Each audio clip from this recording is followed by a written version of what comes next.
नमस्कार बच्चों, आपको स्कूल में 2 बुक मिली होंगी। एडग्रेड अभ्यास पुस्तिका हैं जो कि आपको पता है ना। आपको 2 बुकें मिली होंगी। एक है विज्ञान गणित सामाजिक विज्ञान और दूसरी है संस्कृत हिंदी इंग्लिश, है ना। तो एक कक्षा 8वीं की है। आपको 2 बुक मिली हैं, वो मैं पूरी भरवाऊँगी, इसीलिए चैनल को लाइक और सब्सक्राइब करना ना भूलें। आज मैं बताने जा रही हूँ आपको सामाजिक विज्ञान का, है ना। कक्षा कौन सी? कक्षा आपकी 8वीं रहेगी। और इसी के साथ मेरे चैनल को लाइक और सब्सक्राइब कर लें और ज़्यादा से ज़्यादा आपके दोस्तों के साथ शेयर कर लें, है ना, ताकि जल्दी से उनकी भी बुक्स भर जाए और वो भी जल्दी से अपना कार्य करके स्कूल में जमा कर दें। और आप लोग जल्दी से मेरी वीडियो देख करके आपकी पूरी पुस्तक भर लेना और मेरे चैनल को लाइक कर लेना, सब्सक्राइब कर लेना, है ना। तो चलिए आज अपन को क्या भरना है। आज अपन को सामाजिक विज्ञान की जो आपको वर्कशीट दी गई, वर्कबुक दी गई है एडग्रेड, वो आज अपन को भरना है ना। तो आपके सब आज कौन सा अध्याय करना है? आज अपन को अध्याय 4 करना है ना। 4 नहीं 2 करना है, 2 अध्याय 2 करना है। अध्याय 2 का क्या नाम है?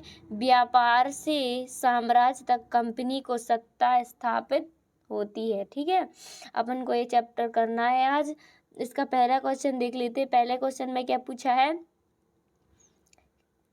किस पुर्तगाली यात्री द्वारा भारत तक पहुंचने के लिए समुद्री मार्ग का पता लगाया था? तो इसका आंसर क्या हो जाएगा? पुर्तगाल के खोजी यात्री वास्को द गामा ने 1498 में पहली बार भारत तक पहुंचने के लिए समुद्री मार्ग का पता लगाया था। ठीक है, समुद्री रास्ता का पता लगाया था। इसके अनुसार अपन दूसरा क्वेश्चन देख लेते हैं। दूसरे क्वेश्चन में क्या पूछा है? इजाजतनामे से क्या आशय था? तो इसका आंसर क्या हो जाएगा देख लेते हैं, है ना।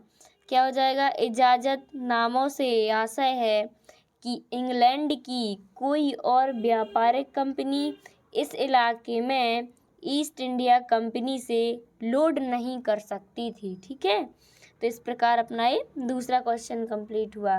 चलिए तीसरे क्वेश्चन की ओर। तीसरे में क्या पूछा है?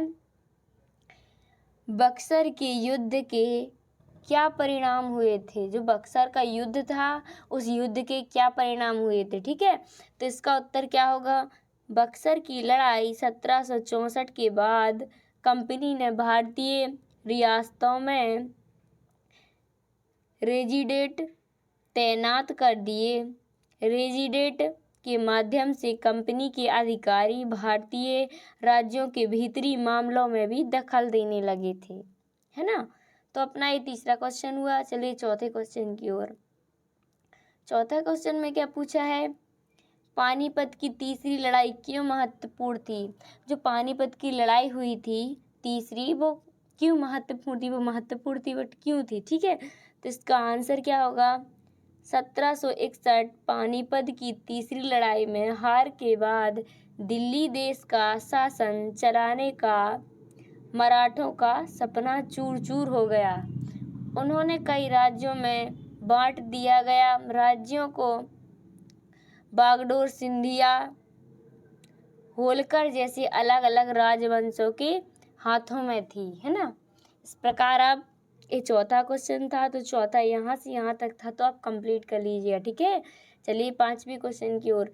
पांचवी में क्या पूछा है देखते हैं। क्या पूछा है? इसमें पूछा है यूरोप के बाजारों में भारत की किन वस्तुओं की मांग अधिक थी? जो यूरोप के बाजार थे उन बाजारों में जो भारत की वस्तुएं थी उनकी मांग अधिक थी। ठीक है, तो देख लेते हैं। यूरोप के बाजारों में भारत के बने बारीक सूती कपड़े और रेशम की जबरदस्त मांग थी। इनके अलावा काली मिर्च, लौंग, इलायची, दालचीनी भी जबरदस्त मांग रहती थी। ठीक है, इस प्रकार पांचवा क्वेश्चन भी कर लीजिएगा। छठवें पे चलते हैं। छठवें में क्या पूछा है? सहायक संधि की शर्तें क्या थी? जो सहायक संधि थी उनकी शर्तें थी क्या थी? ठीक है, उसका आंसर देख लेते हैं। जो रियासत इस बंदोबस्त को मान लेती थी उसे अपनी स्वतंत्र सेनाएं रखने का अधिकार नहीं रहता था। उसे कंपनी की तरफ से सुरक्षा मिलती थी और सहायक सेना के रखरखाव के लिए वह कंपनी को पैसा देती थी। अगर भारतीय शासन रकम अदा करने में चूक जाते थे तो जुर्माने के तौर पर उनका इलाका कंपनी अपने कब्जे में कर लेती थी, है ना। तो इस प्रकार यहाँ से यहाँ तक छठवां हो गया। तो चलिए सातवें क्वेश्चन की ओर। सातवें में क्या पूछा है? सातवें में पूछा है वॉरेन हेस्टिंग्स द्वारा न्याय व्यवस्था में क्या क्या सुधार किए गए थे, है ना। तो इसका उत्तर देख लेते हैं कि क्या क्या सुधार किए गए थे। इसमें आ जाएगा वॉरेन हेस्टिंग्स द्वारा कई प्रशासकीय सुधार किए गए। 1772 में एक नई न्याय व्यवस्था स्थापित की गई।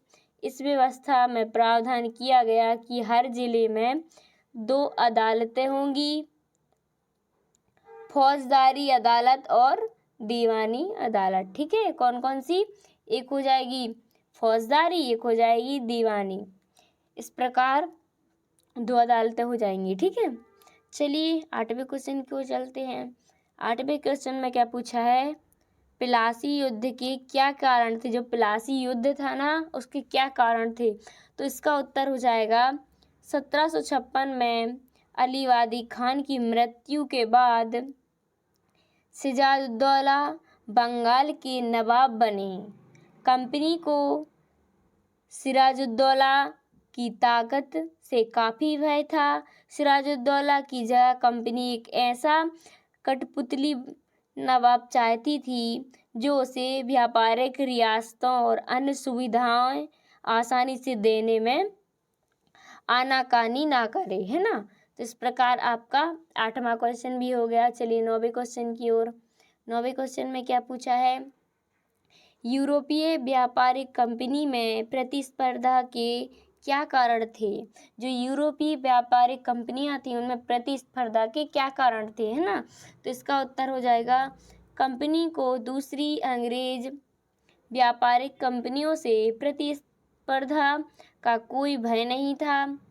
उस जमाने में वाणिज्यिक कंपनियों मोटे तौर पर प्रतिस्पर्धा से बचकर ही मुनाफा कमा सकती थी। अगर कोई प्रतिस्पर्धा ना हो तभी भी सोती सस्ती चीज़ें खरीद कर उन्हें ज़्यादा कीमत पर बेच सकती थी। ठीक है, तो इस प्रकार यहाँ से यहाँ तक हो गया आपका 9वां क्वेश्चन।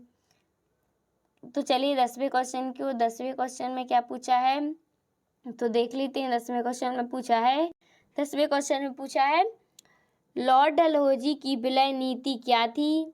इस नीति के किन किन भारतीय राज्यों को अपने नियंत्रण में लिया गया था? तो इसका आंसर हो जाएगा लॉर्ड डलहौजी ने एक नई नीति अपनाई जिसे विलय नीति का नाम दिया गया। क्या दिया गया? विलय नीति का नाम दिया गया। यह सिद्धांत इस तर्क पर आधारित था कि अगर किसी शासक की मृत्यु हो जाती और उसका कोई पुरुष वारिस नहीं है तो उसका रियासत हड़प कर ली जाएगी, है ना। जिसकी रियासत है वो हड़प कर ली जाएगी, यानी कंपनियों के भूभाग का हिस्सा बन जाएगी। इस सिद्धांत के आधार पर एक के बाद एक कई रियासत सतारा, सबलपुर, उदयपुर, नागपुर, झांसी अंग्रेजों के हाथ में चली गई। तो इस प्रकार आपका 10वां क्वेश्चन कंप्लीट हो गया, है ना। अपन ने अध्याय 2 कर लिया है पूरा। तो मेरे चैनल को लाइक कर लेना, सब्सक्राइब कर लेना और अपने दोस्तों के साथ भी शेयर कर लेना ताकि वो जल्दी से जल्दी अपना कार्य पूरा कर लें। और आपको फिर पुस्तक भी आपको जमा करनी पड़ेंगी, है ना।